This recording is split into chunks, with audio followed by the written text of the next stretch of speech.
Hi, everyone.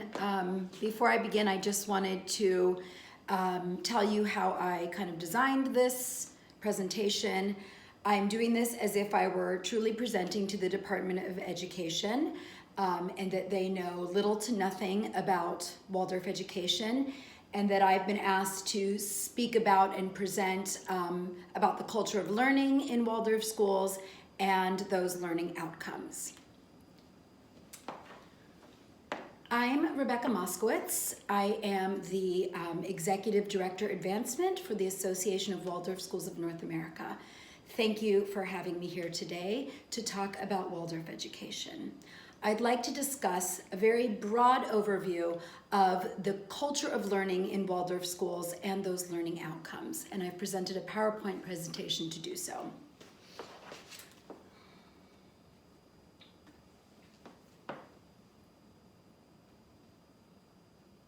Thank you for waiting.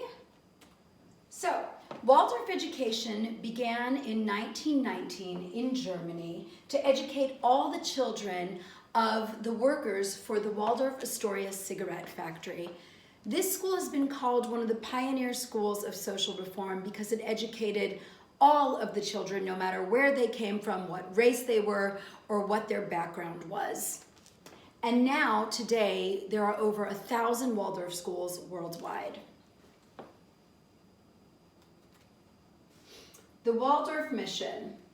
The goal of Waldorf education is actually very simple and not unlike the goal of parenting. Waldorf education strives to bring happy, healthy adults into the world who care about the world around them and are self-directed as well. The goal is a social one. It's to cultivate a love of learning, and in doing so, develop free-thinking human beings who are morally responsible and good global citizens. Waldorf School's pedagogy places importance on three things in particular that I'd like you to hold as sort of the pillars of the education and the pillars of the culture of learning. One is social emotional intelligence.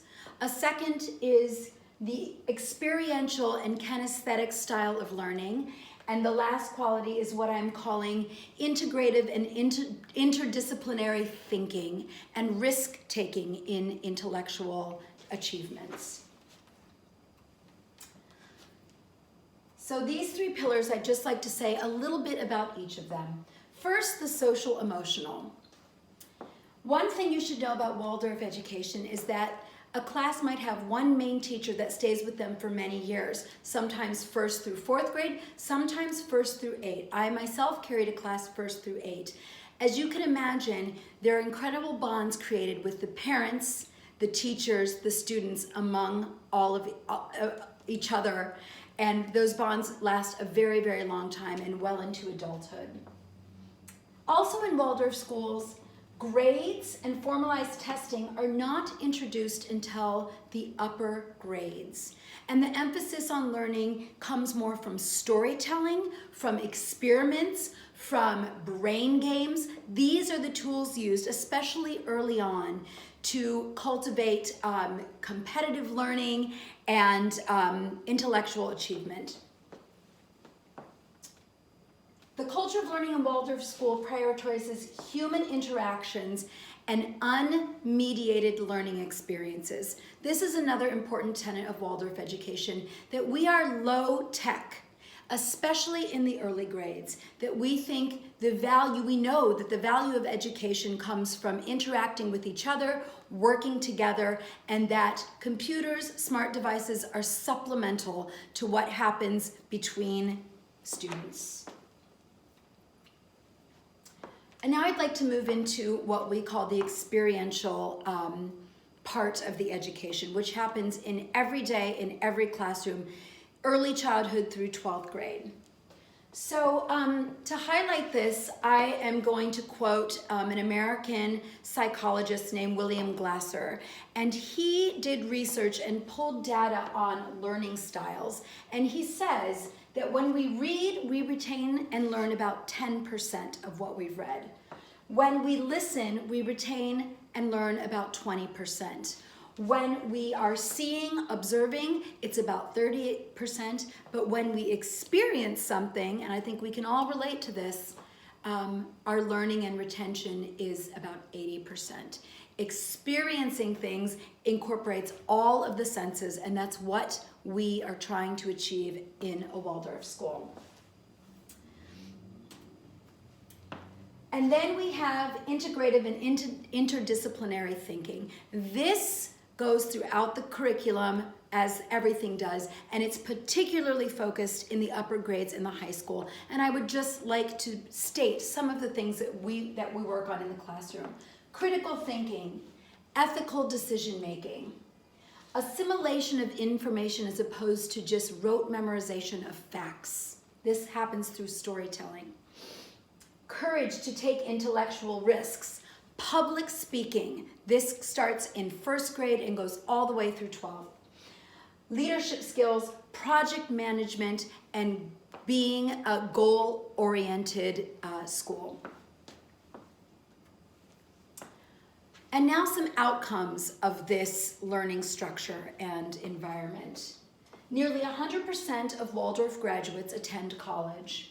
47% choose a major in humanity and arts, 42% math and science.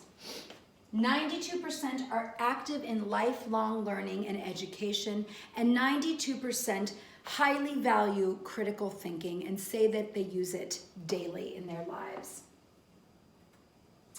Where do our Waldorf graduates go?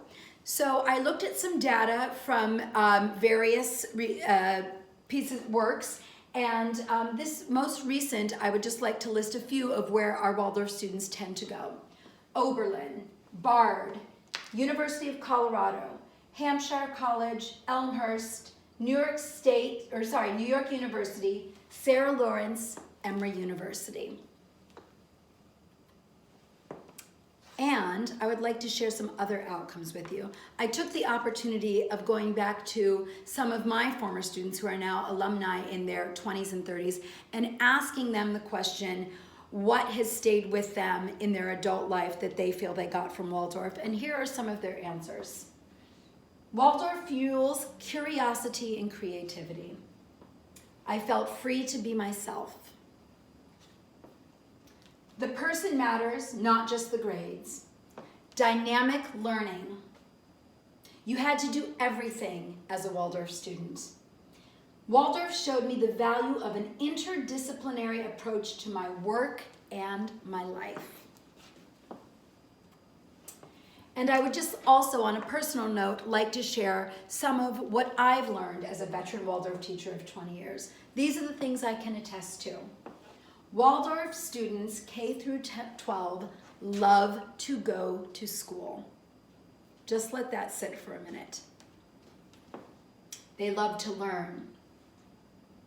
Learning is enlivened and fun and interesting.